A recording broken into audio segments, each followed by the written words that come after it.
Fit India અંતર્ગત ભવ્ય cycle rally યોજાઈ.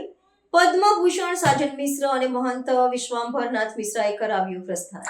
ફિટ ઇન્ડિયા મુવમેન્ટ અંતર્ગત કાશી હિન્દુ વિશ્વવિદ્યાલયના એમ્ફી થિયેટર ગ્રાઉન્ડ ખાતે ભવ્ય સન્ડે સાયક્લોન કાર્યક્રમનું આયોજન કરવામાં આવ્યું હતું.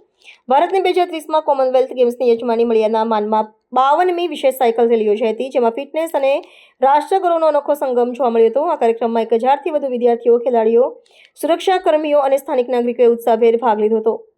કાર્યક્રમનો શુભારંભ બનારસ ઘરાનાના પ્રખ્યાત શાસ્ત્રીય ગાયક અને પદ્મભૂષણ પુરસ્કાર વિજેતા પંડિત સાજન મિશ્ર તથા સંકટમોચન મંદિરના મહંત પ્રોફેસર વિશ્વાંભરનાથ મિશ્રા દ્વારા લીલી ઝંડી બતાવીને કરવામાં આવ્યો હતો.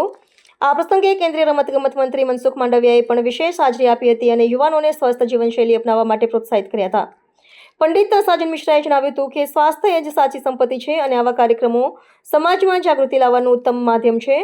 સાયકલ રેલી ઉપરાંત ઝુંબા, યોગા અને દોરડાકૂદ જેવી વિવિધ પ્રવૃત્તિઓનું પણ આયોજન કરવામાં આવ્યું હતું, જેણે કાશીની સવારને ઉર્જાવાન બનાવી દીધી હતી. ખાનગી સુરક્ષા રક્ષકો, પ્રાઇવેટ સિક્યુરિટી ગાર્ડ્સનો આ કાર્યક્રમમાં વિશેષ ભાગીદાર તરીકે સામેલ કરવામાં આવ્યા હતા, જે તેમના સમાજ પ્રત્યેના યોગદાનને બિરદાવવાનો એક પ્રયાસ હતો.